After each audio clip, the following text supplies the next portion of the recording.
I guess you're wondering why we have called you. Very important meeting. Well, guys, welcome back to Days of the Dead. So happy to have you all back. How does it feel to be in the presence of living legends? Right? I've been fortunate enough to share this stage with you guys several times, but for a lot of these people, it's the first time they've gotten to meet you, and I know it's thrilling for them because it's still thrilling for me. So first things first, it is this year the 56th anniversary, right? 55 right now, coming up. Coming up on 56 years of this fantastic film. How does that feel? Unbelievable. Just amazing. None of us here ever dreamed that the film would have such longevity. And to be here today, to be able to thank you for supporting this film as long as you have, is really a joy. And I appreciate the opportunity. Thank you all. You've given us a legacy. Thanks.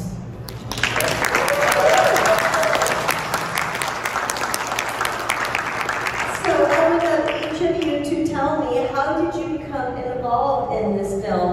Did you audition? Were you asked to be a part of it? What was that like?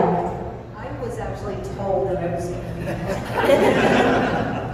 Woke up one morning and my mother said, honey, you're going to flip. Why? I was 9 years old. She said, you're going to be in a movie. So evidently my dad, who was Carl Hardman, and he played my father, Harry Cooper, in the movie, he was involved with the guys from Lake Dimage. They had all decided to make a movie and they needed a little kid to play a little monster. So there I was drafted. And I really loved horror movies by that point. And so when I found out I was going to be a little creepy kid, that I was thrilled. So I was very lucky. I just cannot believe how lucky, really. Do you remember in the movie where the body upstairs of the woman whose head you saw was happening? Well, we had to remove that body. Guess who the body was? we rolled her up in that carpet, just dragged her. Well, George Romero and I started a small company making TV commercials and industrial films and business films in Pittsburgh in the very, very early 60s. Probably actually 1960s. George, I never had any, I had interest in film, but I never imagined myself being in film. And George Romero's friend, Rudy Ritchie, who introduced me to George and George to me. Rudy Ritchie and I were in a live stage play as actors. And he said, I'd like to bring my friend George Romero back to meet you after one of the shows, which he did. And that was the first time I met George.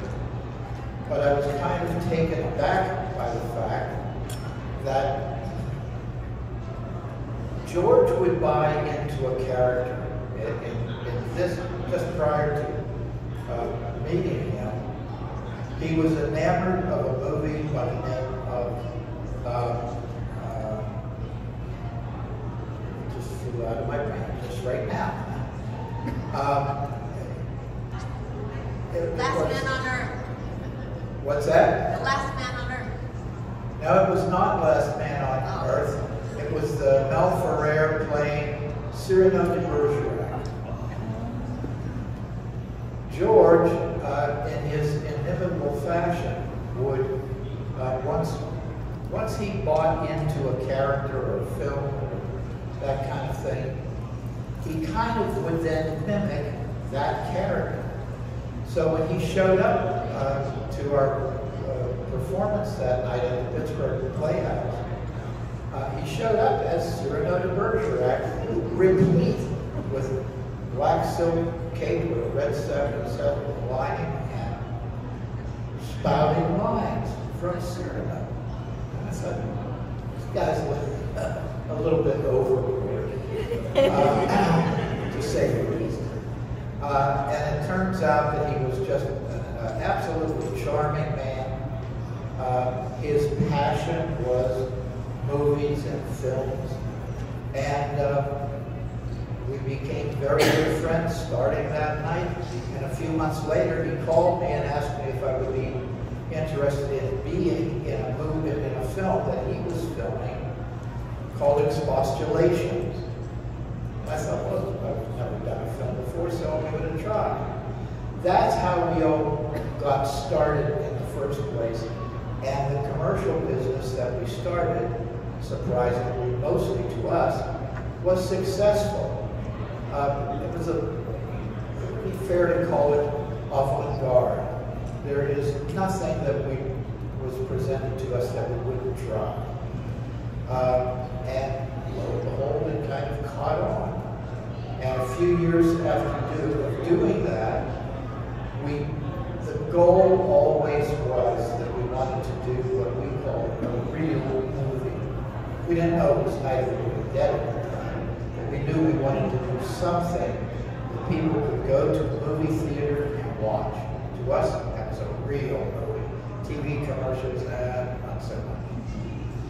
And during the process of putting the early days of that together,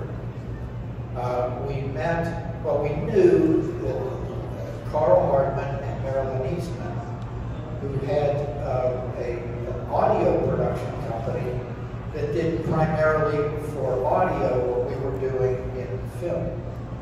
And we paired up with them, they agreed, and we formed a company called Image 10 Incorporated. There were 10 of us original partners, and we each put up $600 a piece. In 1966, 67, $600 was a lot of money for that. But we pooled our money. Carl and Marilyn helped to bring in other investors.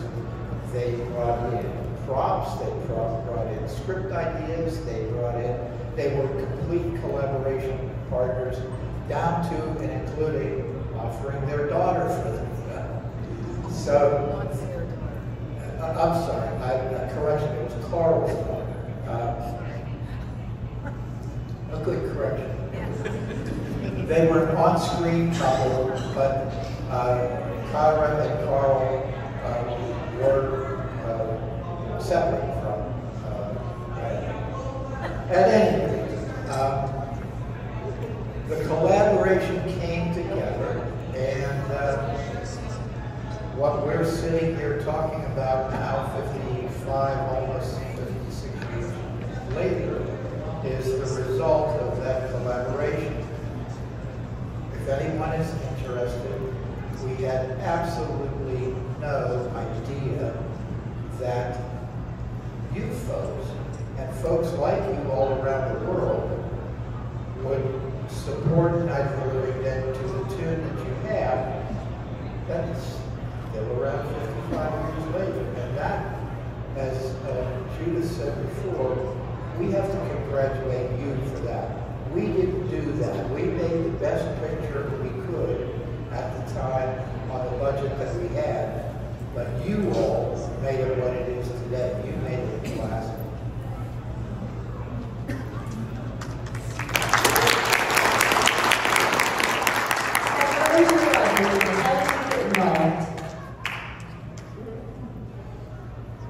After I graduated from Art Institute of Pittsburgh, my very first job was with Carl and Marilyn at Hardman Associates.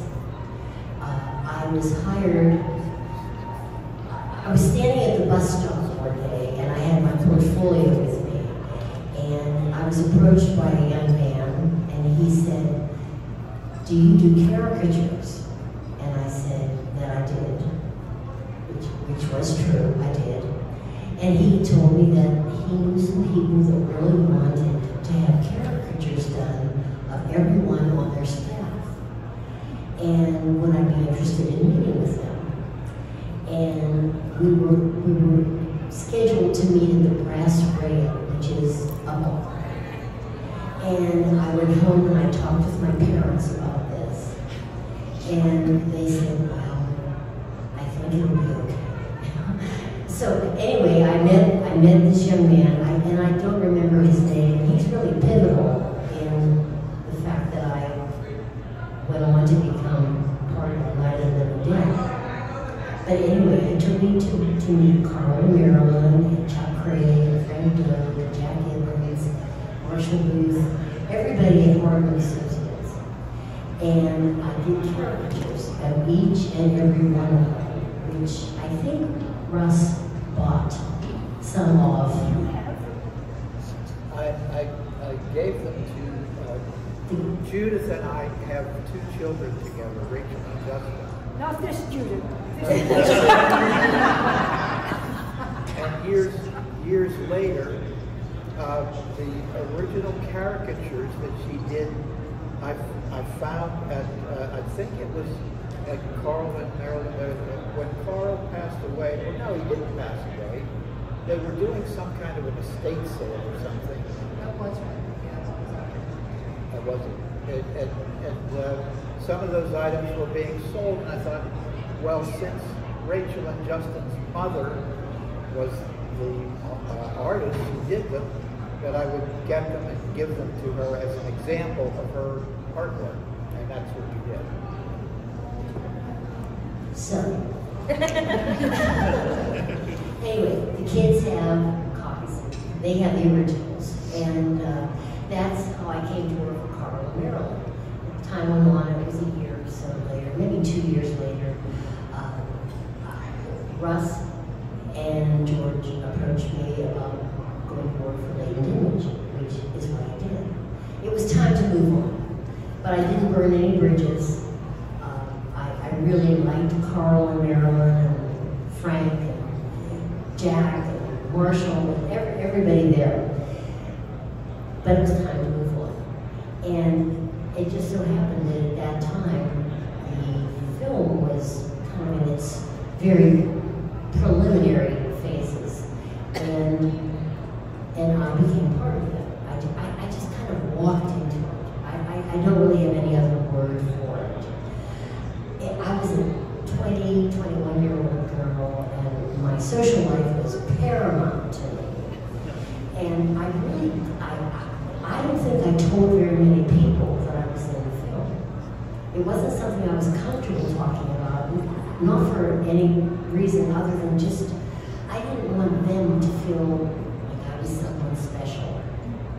And so I didn't really talk about it that much.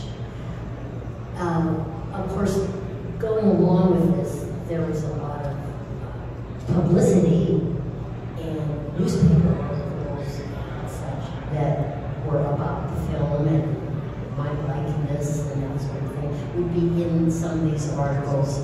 So everybody knew. We just didn't really talk about it because I was just more interested in partying.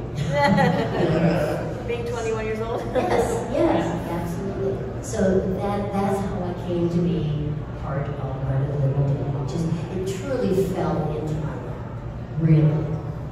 Whether I was deserving or not, I don't know. But I would have really been pissed off if I hadn't been chosen to be Judy in Night of the Living Dead. And Paula, how did you get involved? Well, I replaced Judy at Hardman Associates whenever she left. And I wasn't asked to be in the film, I was told to be in the film. Because I was an employee, and I'd work over at the recording studio, and then I'd have to go out and become a mover. I also was 20 years old, and thought it was the best thing that ever happened to me. I just thought it was hysterical, did not take it seriously. Spent a lot of time in the kitchen in the old farmhouse, discussing whether you would know if you heard a tree fall in the forest. That's the kind of thing we talked about.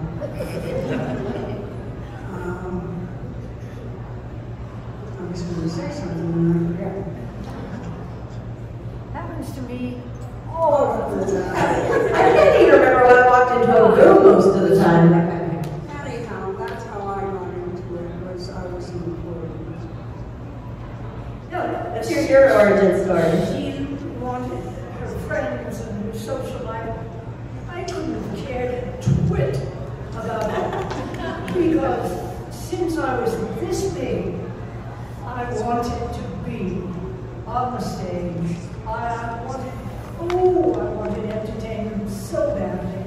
I practiced singing as a child. I got involved in anything I could at school. I can remember the first show I did was The Snow Queen. And I must have been about 7 or 8. And the line was, "This is the Snow Queen's palace. Cold, cold. Where are they going?" I think that was about it. But as I really wanted to be in entertainment. I began working at the Pittsburgh Playhouse. You've heard that mentioned, I think, before with Russ. Little did I know that Russ was at the Pittsburgh Playhouse. He was taking a course, and I happened to be taking it too, acting. So that's how we met. I never remembered until he told me. It's terrible, isn't it?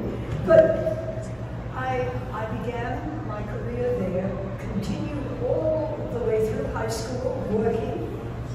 I began doing radio and TV commercials, a la Hardman Associates. I did lots of wonderful radio commercials. I loved working there. Then I decided I was going to make it big in Hollywood. I took off, left Pittsburgh, went to Hollywood, and within that year, Carl called. He said, "George, Russ, Jack and I are going to be making a film. Do you want to come back home and audition for it?" Remember the adage, it's who you know make a difference. That really, it made the biggest difference in my life. Because I said, "Carl, I'll hop on a plane, I'll come right back." Which I did. I did audition for George. I couldn't begin to tell you how that audition went, or I did, but I did audition. Initially, they wanted the beautiful lady to play Judith in the film. Instead, he decided, well, maybe we should go with a character actress. I am more of a character actor. I'm not the beauty that she is. So she played the beauty, and I played, no, I didn't play the beast. What a thrill. At my age, I was, I think, about 22. To be in a feature film was one of the most exciting things I was doing at that time. I mean, even to this day, it remains one of the most exciting memories that I have about growing up. That's how it all happened. Oh, wow. Well, I have to say, all of you ladies were beautiful in the film, even the young one over here. Just beautiful women in this movie, okay? Right? Right. Yes, yes.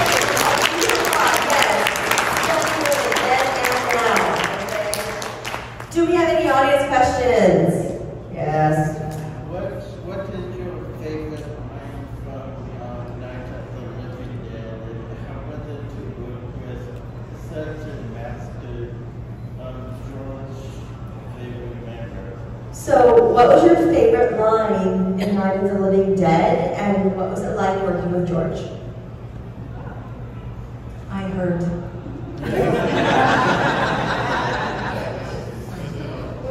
George is very, very funny and sweet.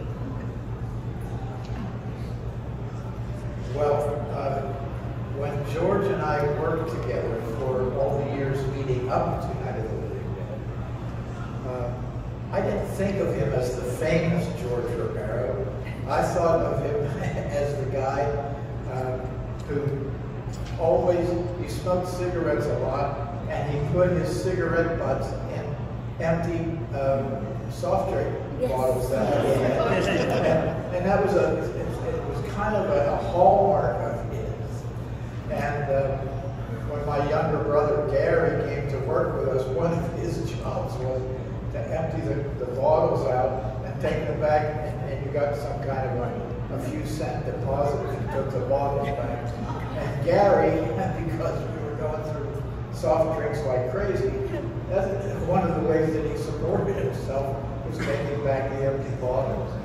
But I didn't view George as the famous George Romero, but he certainly, over the years, it became very, very obvious to me, who started off knowing nothing about film, that this guy had something special. His personality, his wit, his imagination, his creativity, all led us to having a pretty successful business career before Night of the Living Dead. The advertising community in Pittsburgh, and every once in a while a job would come in from another city or something like that, as our reputation grew. And we worked very, very well as a team. George was not very much of a business mind. He was more of a creative, the creative side of the business, which kind of then left me up to take care of the business side of the business. And fortunately, our personalities matched up, and they were complementary for one another. So he became the famous George Romero, and I became the business wrestler. And then Johnny. What's your favorite line, Dad? Oh, my favorite line? Think about that. I think it might be, yeah, they're dead, they're all messed up. that was actually George Costanza's ad-lib line. You all thought I was going to say, to get you,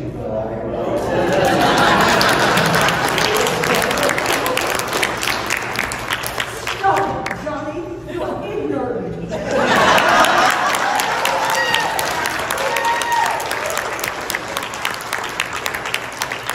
So that's your favorite line? Oh. And what's it like working with George? Oh, working with George was wonderful. He gave us such creative freedom. Well, we were all so young, and we were naive, we were new doing this, but he would tell us, this is what I'd like to accomplish in the scene. Here is the physical movement I'd like, but these are the ideas. If we did not have dialogue, and oftentimes we didn't, he would give us the freedom to do, to be. Oh gosh, I tried so hard. I wanted so to be believable. He gave us the freedom to do that. He was also a funny, funny man. If any of you have met him, the stories George told back then were wonderful. He put on an accent with it so often. But he was very intense, one of the most creative people I've met. I only wish he'd still be with us. It was a great experience. One of my scenes was Keith, who was just a charming young man. Keith was a musician in one of the Carolinas, I believe. And he would come up for a few days of shooting, and each of us had 2 complete outfits to wear. And Keith would always forget to bring the second outfit. So by the time he'd been there for 2 or 3 days, he was pretty rank. And there was this one scene where we're cutting bandages or something, and maybe we should call the folks line comes into play. And at one point, he puts a hand on each side of my face and kissed me and said something like, "Darling," and it was really hilarious, really, because there's these 2 teenagers and he just went over the top. And so George said, "Keith, maybe we could just back off just a little bit there." And it saved the day, and it made it much, our interchange made it much more believable. But it was really kind of a funny moment, and we all laughed about it later. So.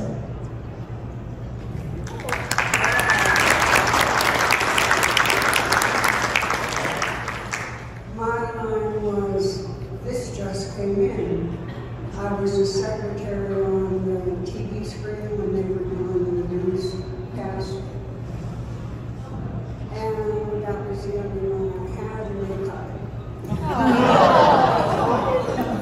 So that was my favorite line.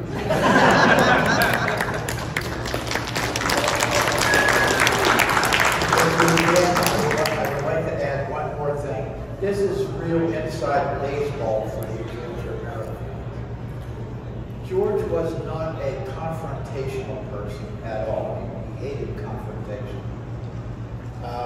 And even in business meetings, George would not be confrontational. That was my job. But George, if he was asked to do something or in a proposed TV commercial or something like that, he would slip into one of 2 or 3 or 4 characters. But his favorite was Marlon Brando. He would also do Yul Brynner. So rather than dealing in the business world as George Romero, he would very often deal as Marlon Brando. And sitting with a group of advertising people, and they would say, "Well, how would you guys approach something like this?" George would just slip into a Marlon Brando. To the astonishment of everyone in the advertising audience. And then it was my job to try to translate. Here's how we would handle that. And but sometimes he was Yul Brynner. And it was all in good fun. But it also painted us, our company was the Latent Image. And it painted us as kind of oddballs, but kind of fun oddballs. And that's what attracted people to us. You would get honest answers from us, but they might come from Yul Brynner rather than If I might add something. One of the stories that Russ has liked to tell over the years was during a time when he and George were in Southside. So Southside is just a little community in Pittsburgh. And Russ's mother had come for Russ's birthday. And while she was there, one of these colorful characters from the neighborhood made a pit stop, and I'd like us to take it from there. This is an actual true story. George's birthday was on February 4th, 1940, and mine was on February 6th, 1940. So my mother and her friend Ann Devlin came to visit us. We're just getting started. And by the way, a friend of George's, both of ours, but more George's, decided to inaugurate our new business by giving him a cat, a little kitten, a tuxedo-looking kitten, called Fellini. and a monkey. Now, if you've ever tried to conduct business with a monkey hopping around in the back, it's a bit of a challenge. At any rate, there was a fellow who lived upstairs. We had the storefront on East Carson Street. People could just walk in off the street. And a fellow who lived upstairs that we didn't know. We knew that somebody lived in the apartment upstairs, but we didn't know it. Aunt Evelyn, my mother, and I think my brother Gary came down with a small birthday cake. This was in early February, and they were going to celebrate both my birthday and George's at the same time. Well, the musician, he got his name, the musician, we found out that night. He would travel around to the South Side bars, and he would sing. And sometimes they would give him, he would sing for beer, they would give him a sandwich, some food, whatever. That's how he became known as the musician, which we didn't know at the time. It was cold weather. He had a hunting jacket and a red and black hat on his head, like a hunting cap. And they're in there singing Happy Birthday, and who pops in but the musician to help finish singing Happy Birthday. First time we met him.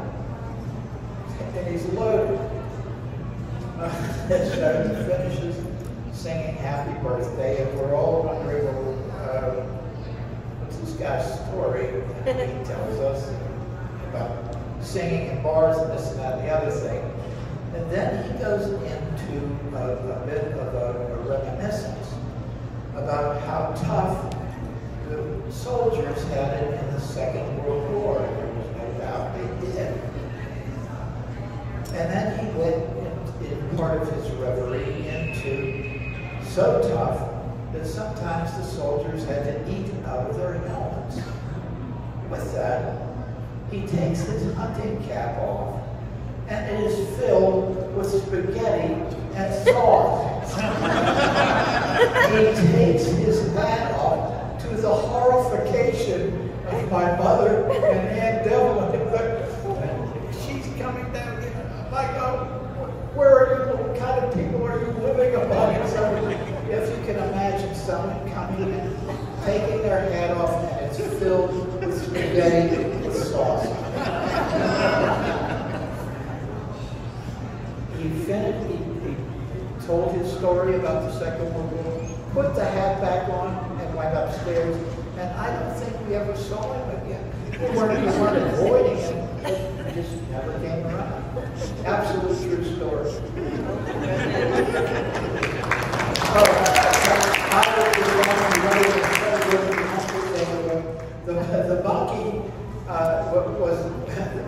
The monkey was so used to strange behavior.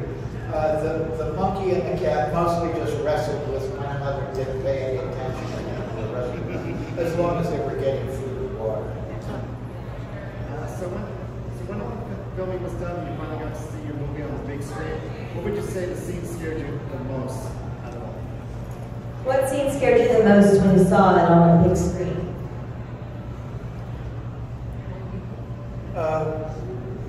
Well, because all the editing was being done in the room next door to my office, I was seeing all the work in progress.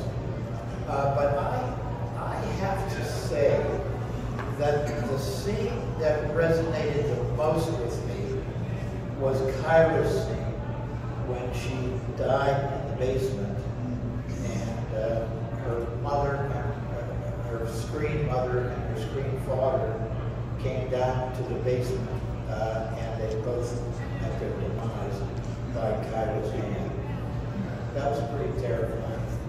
That hit me the same way the Janet Leigh shadow scene in Psycho. Even to this day, I mean, that killing scene of Karen killing the mother was, it's disturbing. That word, I think, is the best for me. It just disturbed me because it's so George's the splash of blood, the sound of her crying, a magnificently done scene. But if I may, what scared me most watching, first of all, having been my first feature film, to see myself up on the screen, I thought, what am I going to do? I'm so excited. And I'm watching, and I was amazed initially, but the magic of the story, the whole storyline and the way it moved us along just sort of swept me up. And I got lost in the film and really sort of forgot that I was in it, but really enjoyed watching what was happening.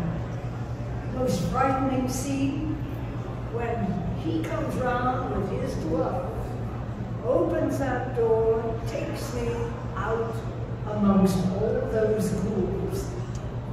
That was terrifying. Not only to watch it on the screen, but it was one of the most terrifying scenes I have ever done on film.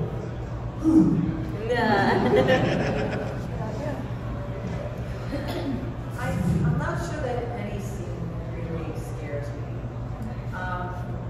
No, it's kind of disappointing because I love the movie and I love horror movies, but that one doesn't really have a lot of power over me because it's done. But I think for me, it's at the very beginning when Bill Heinzman is lurching through the graveyard in the distance because the potential, he's like the potential of the disaster. I think that's the thing that just gives me the creeps because you don't know yet what's going to happen. And I think he is my favorite ghoul ever. And I just think he just had the perfect look, the perfect movement. He did good ghoul. Yeah, he did. He was just fantastic. And I think it's him when you see him in the distance.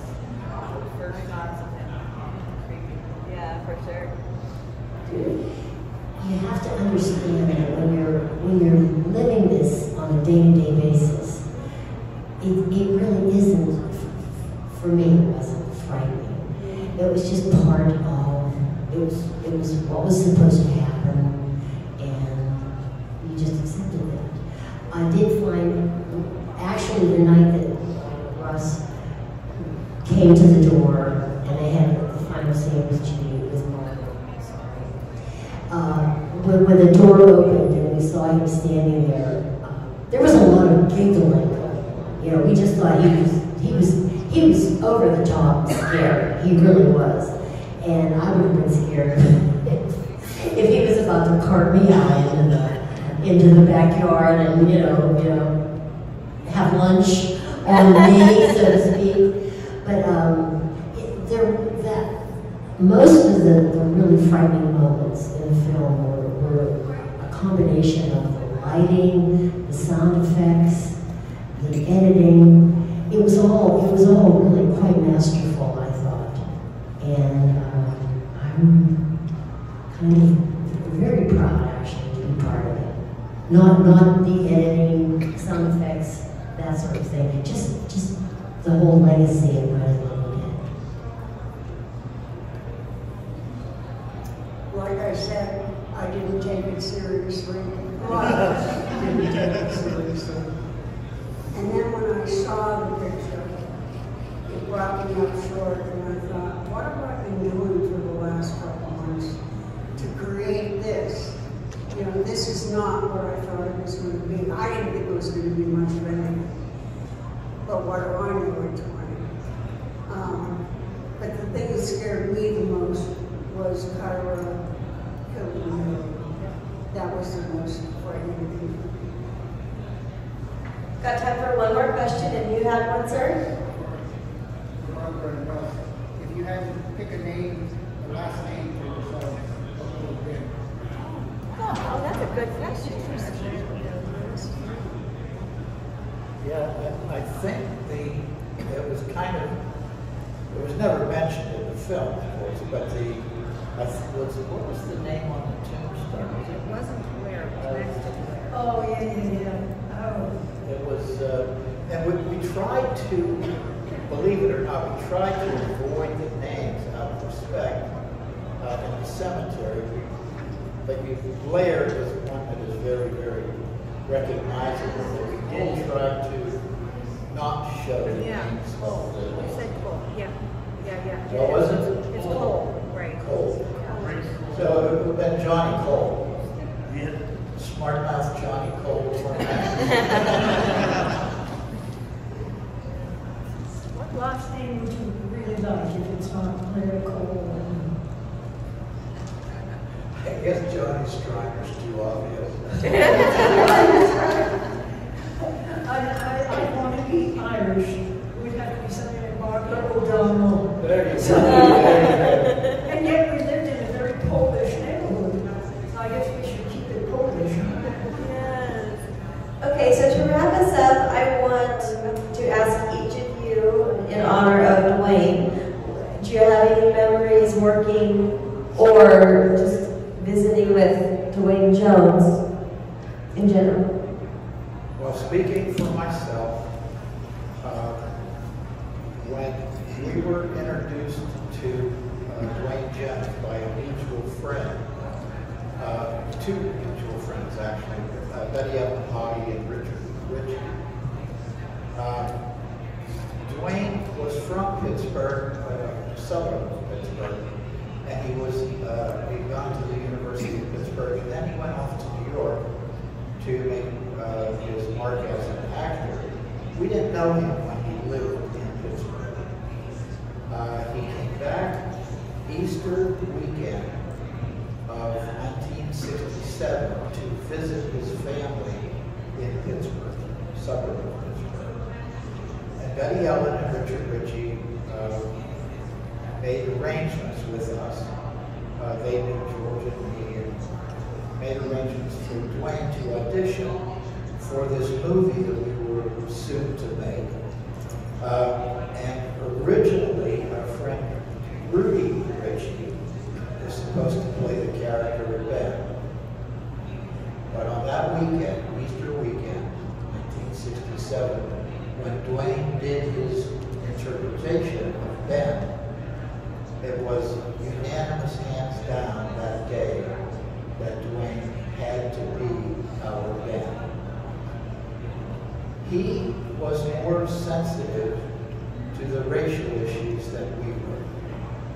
Race had nothing to do with it. He was simply the best actor to audition, and he got the part.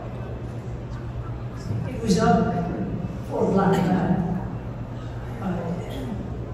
Red, yellow, or whatever. He was just the best. Yeah. To me, that's one of the most wonderful things about our film. Nothing was made of the fact that here was a black man coming in, and here's a white woman.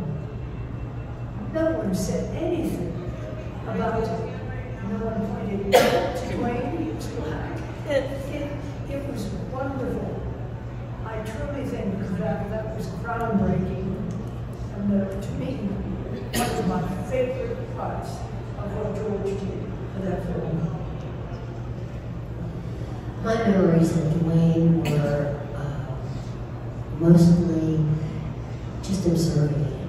He was regal, he was well educated, he was the consummate in his profession, and I remember him, he was very studious, and I remember him sitting in a director's chair under a tree in the backyard in the farmhouse, reading, probably going over his lines. But he liked those quiet moments between the chaos of the takes that would be required, just to reconnect with the character of Ben. He was lovely, he was friendly, but he was a very subdued gentleman, and I just can't say enough good things about him. I was far enough down on the list that I didn't really have much contact with him. I all day while he was out doing film. And I didn't have much contact other than to think that he was quite a gentleman. And like you said, very quiet, very gentlemanly. I had one short scene with Dwayne, and I felt very safe with him. He just had sort of a demeanor about him that was kind of, he seemed calm and serene, and I just felt very safe with him. I really liked him. And I think like on some level I loved him, because, which I wasn't aware of, like I was 9, but it wasn't like a romantic, do I have a crush on him, like Davy Jones or something, like, but it was, there was something about him that I just, yeah, it was something, almost like a parental kind of thing. And so on the day of the premiere, my mother opened the door, the doorbell rang, my mother answered the door, I was 10 years old, and she came into the living room with like this box of a dozen roses, red roses, and she said, "These are for you," and I said, "What? They're for me?" And there was a card, I guess, although I never saw it because she didn't show it to me. And because my question to her that day was, "Are they from Dwayne?" and she said, "Oh, I don't know, maybe they are." Well, they were from Image 10, but she never told me that. She let me believe that they were from Dwayne. So I still love that she did that, you know. And it wasn't until years later when I mentioned it to my dad, and he said, "Those flowers weren't from Dwayne, they were from Image 10. All of them in the production brought them like that. You know, and that's probably the same day that he told me that my favorite dog was my grandmother's was shot because he didn't fit. So, you know, my dad was the one to burst me up. Straight shooter. Yes. But, yeah, so that was how I felt about Dwayne. So, yeah. All right, everyone, please give it up.